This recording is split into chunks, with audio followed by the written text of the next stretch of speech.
नमस्कार जय जगन्नाथ। चलते आम आज जाना किपरि भाव में नूतन पाठ्यपुस्तक आधारित लेसन डायरी बा डेली नोट किपरि भाव में लिखे देखु आपणकर यह प्रत्येक दिन लिखे। तेणुक आमर चैनल को लाइक कमेंट और शेयर करूँ सब्सक्राइब करूँ। आम ये गुरुत्वपूर्ण एजुकेशन इनफॉरमेशन आपण को भेटिदेवु। चलतु जाना कि आम डेली डायरी मेंटेन करवा। देखंतु तारीख आपणकर प्रथम पकेबे, तापर श्रेणी रपर आपणकर विषय प्रसंग, तापर आपणकर पीरियड धारणा उपधारणा प्रत्याशित फलाफल, तापर शिक्षण कार्य से भली शिक्षण साधनी शिक्षण सामग्री साधन कौशल किंबा से भली विशेष मंतव्य किंबा मूल्यांकन सूची। तो चलतु आम आज बहुश्रेणी पाठ्यक्रम आपणकर तृतीय रु पंचम श्रेणी मध्य थिबा विषय गुड़िकर नूतन पाठ्यपुस्तकर आम पाठ्यटिक किपर लिखा। तो प्रथम कलम आपण तारीख पकेबे, द्वितीय कलम देखंतु श्रेणी तृतीय विषय हूँ आपणकर भाषा महक, प्रसंग आपणकर जहाँ थी लिखे से आपणकर प्रति विषय को आपण भाग करदे। 20 टी पीरियड कि 15 टी पीरियड पढ़ेबे से अनुसार आप पीरियड पकेबे। 15 रु 2 से भली धारणा उपधारणा होची दक्षता कहीं नुहे ता सरी प्रत्याशित फलाफल होची ओडी 310 अर्थात तृतीय श्रेणीर कविता आवृत्ति। से भली शिक्षण कार्य अधीति बोध अभ्यास प्रयोग नूतन प्रणाली रे आपण माने शिक्षण कार्य बा पाठ्यटिका लिखे। शिक्षण कार्य एगुड़िक सब आपण करेंगे, तेणु एगुड़िक आपण माने कलम करी स्तंभ करी लिखे अधीति बोध अभ्यास प्रयोग। तो कहीं नुहे शरीर आपणकर सक्रियात्मक कार्य करेंगे, गोटे फूल संबंधित कविताटे गाई पिलामानकु सक्रिय करेंगे। से भली बोध अच्छी आपणकर कहीं नुहे सरी कविताटी बोलिए फूल परी हसीबी कोमल दया कहबी।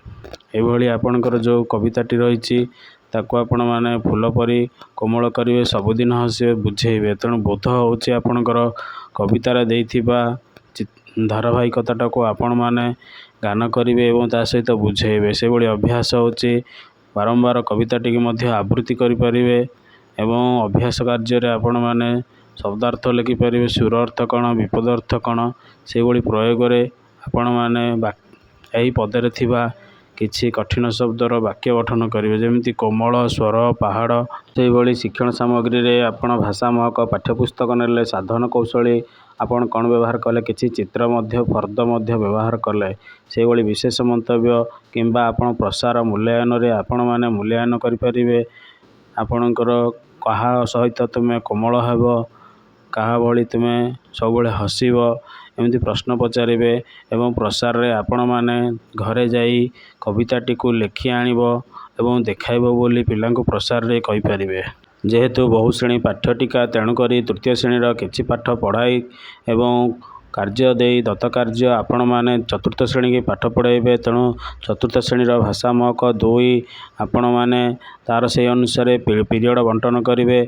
मुझे बंटन करुच्ची प्रथम टिकी चढ़ाईटी तार 20 रु 4 पीरियड पाठ पढ़ाला। से भली प्रत्याशित फलाफल एलो होची ओडी 410 पढ़ी कवितार प्रश्न पचारे, निज मत जुक्ति रखी प्रश्न पचारे। से भली आपणकर अतिथि आसला कविताटी गाइबे, टिकी चढ़ाई अभिनय करेंगे। से भली बोधरे विभिन्न समापनमूलक प्रश्न पचारे एवं बुझाइबे। से भली समचारित शब्द गुड़िक अभ्यास रे आपण माने लिखिबे पढ़िबे कहिबे। से भली प्रयोग रे पशु माने केउठी रुहंती, तुम परिवार सदस्य कहीं घर बाहर को जाती, ये प्रश्न अच्छी पचारे। से भली आपणकर रही शिक्षण सामग्री पाठ्यपुस्तक एवं अभ्यास कार्य फर्द। से भली विशेष मंतव्य बहुश्रेणी परिचालना लिखिपारे एवं प्रसार पाई आपण माने पक्षी बसार चित्र करी आण बोली आपण पिला मानकु कहि परिबे। तेणु जेहेतु बहुश्रेणी गोटे विषय आमे पढ़ाई सारी आ गोटे दत्त कार्य दे अन्य क्लास को आमे पढ़ाई पारिबा। ସେହିଭଳି ଚତୁର୍ଥ ଶ୍ରେଣୀର ଶ୍ରେଣୀ ପରିଚାଳନା ସମାପ୍ତି ପରେ ପୁଣି ତୃତୀୟ ଶ୍ରେଣୀକୁ ପରିଚାଳନା କରିବାକୁ ଯିବେ। ଏଥିରେ ଗଣିତ ବହି ପଢ଼େଇବେ। ଦେଖନ୍ତୁ ଗଣିତ ଖେଳ ଅଛି ଆପଣଙ୍କର ପିରିୟଡ଼ 2/10 ସେଥିରେ କ'ଣ ଅଛି ନାମରେ କ'ଣ ଅଛି ବିଷୟଟି ଧାରଣା ଉପଧାରଣାଟି ଦେଖିବେ। ଏଲୋ ହେଉଛି ଆପଣଙ୍କର 310 ସଂଖ୍ୟାମାନଙ୍କର ନାମ ପଢ଼ିବେ ଲେଖିବେ। ସେହିଭଳି ଅତିଥିରେ ଆପଣମାନେ କ'ଣ କରିବେ ଆପଣ ବାରମ୍ବାର ଏହି କାର୍ଯ୍ୟଟି ଲେଖିବେ। ସବୁ ପାଠ୍ୟକ୍ରମ ବା ପାଠ୍ୟ ଟିକାରେ ଶିକ୍ଷଣ କାର୍ଯ୍ୟରେ ଏହି 4ଟି ସନ୍ନିବେଶିତ କରିବେ। ଅତିଥି ବୋଧ ଅଭ୍ୟାସ ପ୍ରୟୋଗ ଏବଂ ପ୍ରସାରଟି ଆପଣ ମୂଲ୍ୟାୟନକୁ ନେଇପାରିବେ। ସେହିଭଳି ଦେଖନ୍ତୁ ଆପଣଙ୍କର ଅତିଥିରେ କ'ଣ ଅଛି ଅତିଥିରେ ଆପଣମାନେ ତୃତୀୟ ଶ୍ରେଣୀରେ ପ୍ରଥମେ ଗୋଟିଏ ସକ୍ରିୟାତ୍ମକ କାର୍ଯ୍ୟ କରିବେ। ଆଇମାର କ୍ଷେତ ଥିଲା। ତାପରେ ବୋଧରେ ଆପଣ ଦଳ ଦଳ କରି ବିଭିନ୍ନ ସଜାଡ଼ିବେ ଏବଂ ତାଙ୍କର ନାଁ ଗୁଡ଼ିକ ଲେଖିବେ। ନାମ ଗୁଡ଼ିକ ଲେଖ। ଅଭ୍ୟାସରେ କରିବେ ବିଭିନ୍ନ ନାମ କାଗଜରେ ଲେଖ। ଗଣିତରେ ଥିବା ସେହିଭଳି ପ୍ରୟୋଗରେ ବିଭିନ୍ନ ନାମ କାଗଜରେ ଲେଖିବାକୁ କହିବା। ଏଥିରେ ଆପଣ ଶିକ୍ଷଣ ସାମଗ୍ରୀ ଗଣିତ ମେଳା ବହି ଏବଂ କିଛି ଚିତ୍ରିତ କାର୍ଡ଼ ଯେଉଁଥିରେ ନାମ ପଚାରିବା ଥିବ। ସେହିଭଳି ବିଶେଷ ମନ୍ତବ୍ୟ ବହୁଶ୍ରେଣୀ ପ୍ରଶ୍ନ ଗୁଡ଼ିକ ପ୍ରସାର ପାଇଁ ପ୍ରଥମ ଦଳରେ ଦଳପତି କିଏ ପଶୁମାନଙ୍କର ନାମ ଲେଖ। ଯେହେତୁ ଆମେ ବିଷୟଟି ରହିଛି ଚାଲ ନାମ ଜାଣିବା ତେଣୁ ନାମ ଲେଖିବା ପାଇଁ କହିବା। ସେହିଭଳି ଦେଖନ୍ତୁ ଶ୍ରେଣୀ କାର୍ଯ୍ୟ ତୃତୀୟ ଶ୍ରେଣୀ ପରେ ଆମେ ପଞ୍ଚମ ଶ୍ରେଣୀକୁ ଯିବା କାରଣ ଏହା ହେଉଛି ବହୁଶ୍ରେଣୀ ପାଠ୍ୟଟିକା।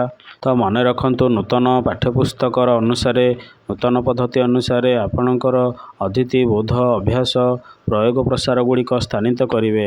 ତେଣୁ ପଞ୍ଚମ ଶ୍ରେଣୀ ଭାଷା ମହକ 3 ମୁଁ ବି ସେ 20ଟିରୁ 5ଟି ପିରିୟଡ଼ ହେଲାଣି। ଗଛ କାହାଣୀ ବିଷୟ ପଞ୍ଚମ ଶ୍ରେଣୀଙ୍କର ଆପଣଙ୍କର କବିତା ଦ୍ୱିତୀୟ ଅନୁଚ୍ଛେଦ ଗାନ କରିବେ ଯେଉଁଥିରେ ଅତିଥି ହେଉଛି ପୂର୍ବ କବିତାକୁ ଗାନ କରିବେ। ବୋଧ ହେଉଛି ଲୋକମାନଙ୍କ ଗଛମାନଙ୍କୁ ଭାଙ୍ଗିବା ନାହିଁ କିଭଳି ଉପାଡ଼ିବା ନାହିଁ ସେଗୁଡ଼ିକ ବୁଝାଇବା। ଗଛମାନଙ୍କୁ ଭାଙ୍ଗିବା ଏବଂ ଭିଡ଼ିବା ନାହିଁ ତାକୁ କଷ୍ଟ ହେଉଛି। ଏଥିରେ ଥିବା ପଦଗୁଡ଼ିକ ଆପଣଙ୍କର ଆକୁଳ ବାକ୍ୟ ଗଠନ କରିବା ପ୍ରୟୋଗରେ କରିପାରିବା।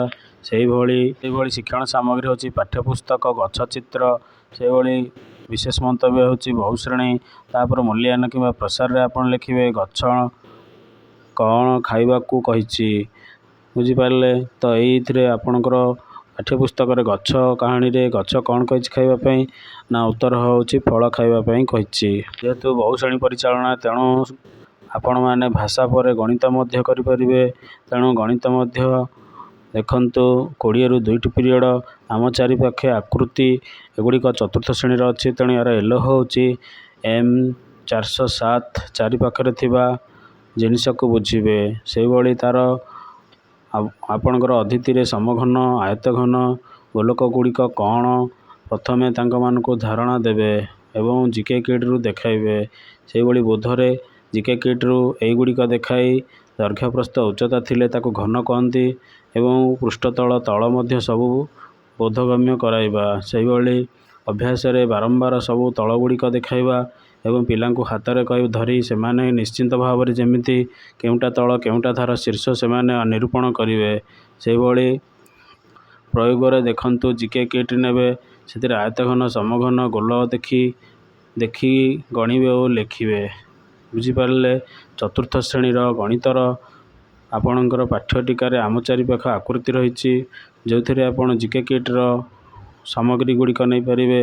ଆୟତଘନ ସମଘନ କିମ୍ବା ଆପଣଙ୍କର ଯାଦୁପେଡ଼ିରେ ଥିବା ବିଭିନ୍ନ ପ୍ରକାରର ବ୍ଲକ ଗୁଡ଼ିକ ନେଇ ସେଗୁଡ଼ିକ ଆପଣମାନେ ଆୟତଘନ କୋନ୍ ଏଗୁଡ଼ିକ ଅଛି ସେଗୁଡ଼ିକ ଦେଖାଇ ପାରିବେ। ସିଲିଣ୍ଡର ସେହିଭଳି ଭାବରେ ଦେଖନ୍ତୁ ଆପଣଙ୍କର ଯେଉଁଠି ରହିଛି ସାମଗ୍ରୀ ସେଥିରେ ଆପଣ ଜିକେ କିଟ୍ସର ଆୟତଘନ ସମଘନ ସିଲିଣ୍ଡର କୋନ୍ ଗୋଲକ ଗୁଡ଼ିକ ନେଇ ଦେଖାଇବେ। ସେଭଳି ପ୍ରସାର ଆଉ ମୂଲ୍ୟାୟନରେ ପ୍ରଶ୍ନ ପଚାରିବେ।